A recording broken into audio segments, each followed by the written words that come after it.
Neil Patel making a shift, even though he says, I'm only getting 10% of my business. And he's talking really big companies from my personal brand. But now he says, I'm going to go out and speak more.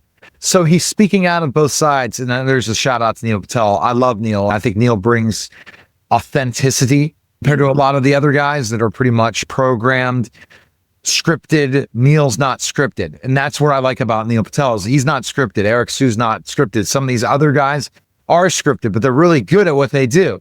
But he's not looking to coach anybody. He's saying, yeah. But what he's saying is out of 10%, guys, 10% that he was getting the business from, he wouldn't get that 10%. Then the 10% is huge. And he said, I wouldn't be getting invited to these things if it wasn't for my personal brand. It doesn't lead to business. It leads to opportunity. That's where the discussion comes, where your traffic comes versus your brand. Very interesting thing when I started with syndicated radio 15 years ago, hired a syndicator. He said, how am I going to measure my ROI? I asked him.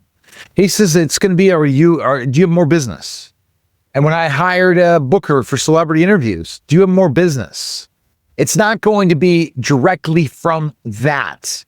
And I did have more business. People more can trust me more. And so you can go so many different levels. And I think, Christopher, that's why you need to talk to somebody at UX Bright like yourself, is people can go so many different ways to get business, but you ultimately have to have somebody in your corner that can create it and also can consult you.